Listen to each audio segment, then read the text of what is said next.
In case you don't care about how the sausage is made and just want to play the games, let me catch you up on the absolute shit show that is the Activision Blizzard lawsuit from the state of California. Back in July, Activision Blizzard was sued over sexual harassment incidents in which the lawsuit alleges that the culture at the company is similar to that of a frat house instead of a business. Sexual harassment taking place with little or no repercussions for the offenders, and even going as far as to incite retaliation against those employees that did file claims, with HR giving leniency to those that perpetuated the abuse due to interpersonal connections, unequal pay between male and female employees, and even a horrific story where a female employee committed suicide on a work trip with a male supervisor after being extensively bullied during her time at the company. I guess this is what happens when you put a bunch of fucking incel douche canoes with ego trips all in the same place when they've never had social interaction with anyone that happens to have a vagina before.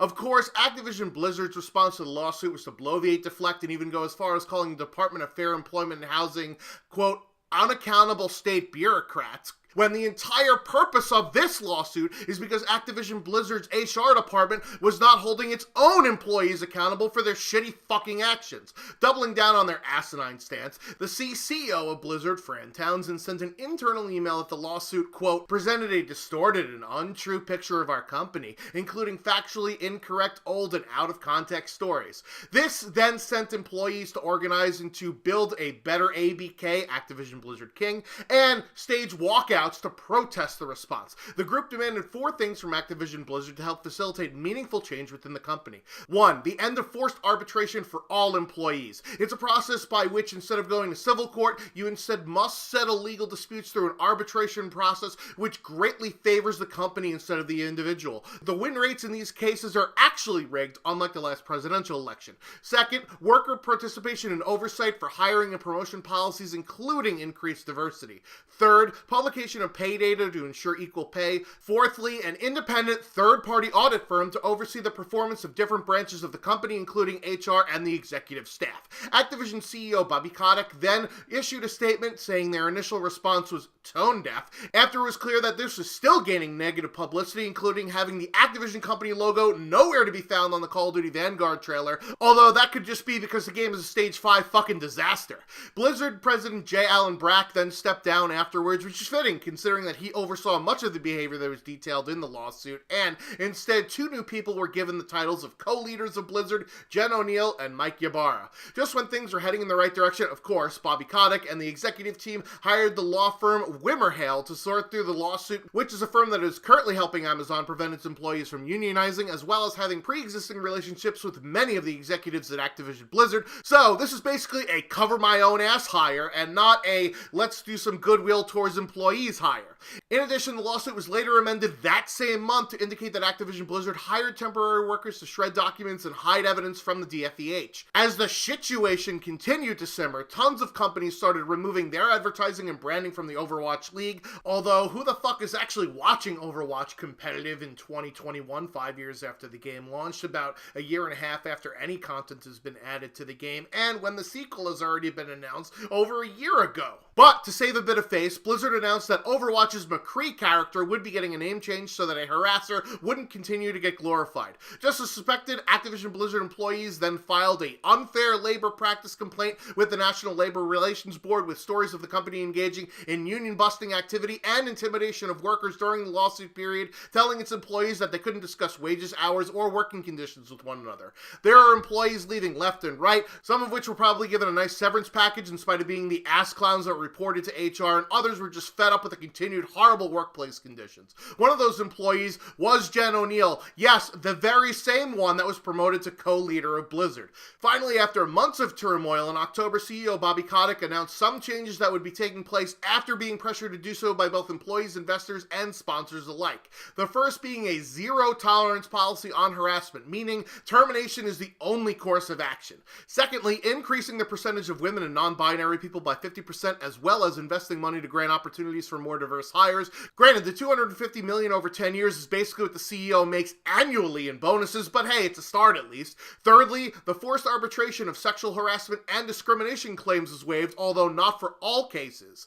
Next, increasing pay visibility, although he then hilariously says that their own black box analysis shows that women actually earn slightly more than men, but who the fuck knows where this data was obtained from. Lastly, he asked to get his pay reduced to the minimum minimum wage of $62,500 annually, but like I said earlier, he's made so much fucking money that he could give away $62,500 annually for the next 20 to 30 years and still be set for the rest of his fucking life, considering that he was on track to get a $200 million bonus on top of any salary and stock options he has for this year.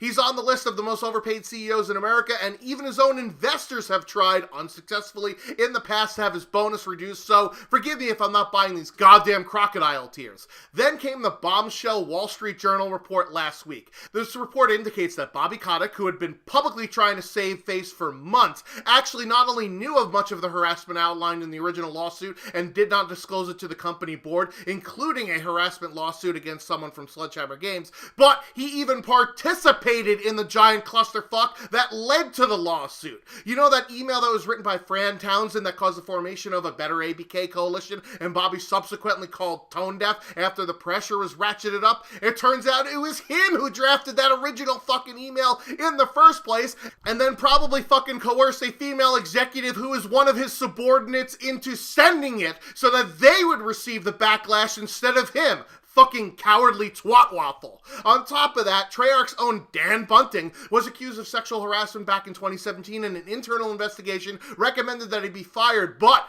Big Boy Pants Bobby stepped in to allow Bunting to keep his fucking job. Yeah, that same cum dumpster that looks like a fucking predator on development live streams while the sexual harassment claims were being investigated during the development of Black Ops 4. Of course, we all know why Kotick stepped in. It's because Treyarch had a video game to make, franchise to milk, so that Kotick couldn't let one of the only titles that Activision actually creates suffer because of some annoying harassment thing, right?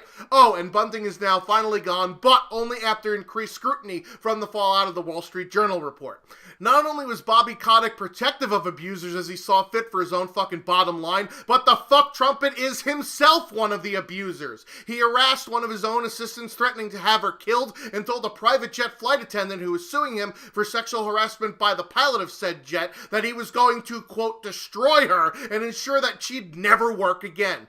This was after Kotick fired her for apparently being too annoying regarding getting harassed. Kotick apologized and admitted to threatening the assistant, as well as was forced to pay for the lawsuit and damages with the flight attendant for sexual harassment and wrongful termination.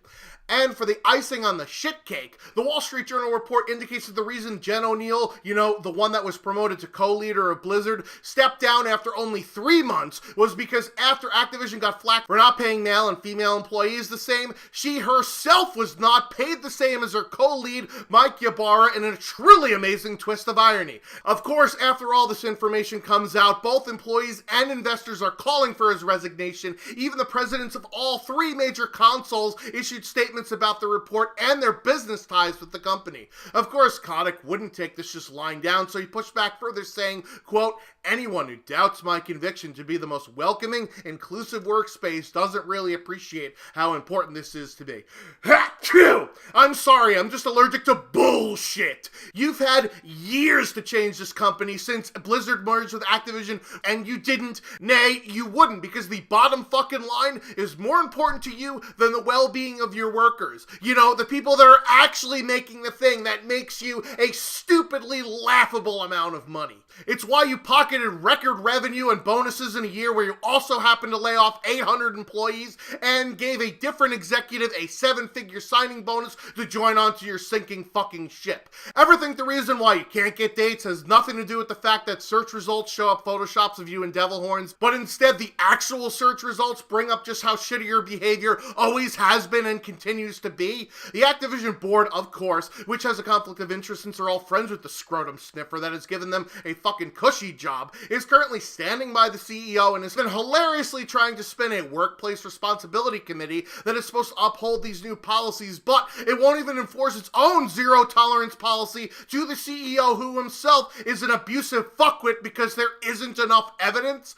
Maybe perhaps the investors will cause so much of a shit fit that the board will have no choice but to fire this jizz crust of a human being, especially after sales of the new Call of Duty Vanguard are 40% lower than the last iteration and the lowest in the franchise since Call of Duty 4 way back in 2007. Holy shit, I can't believe I've been playing this fucking game for that long. Anyways, the stock price has now fallen off a cliff from an all-time high about a year ago, largely due to the fact that the pandemic made sure that people stayed indoors and suck up all of those evil microtransactions, while Activision continues to spurt out annual releases of Call of Duty.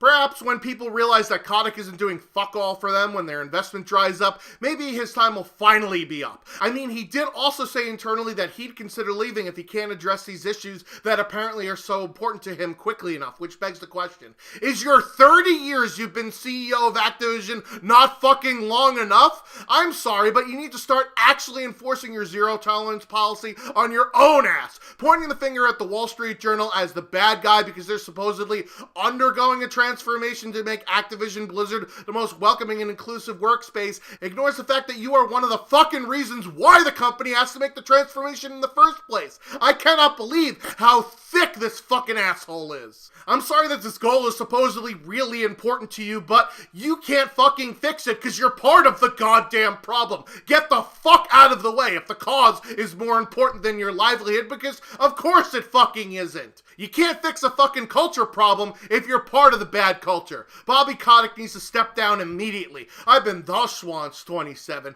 making like a tree and getting the fuck out of here. Until next time.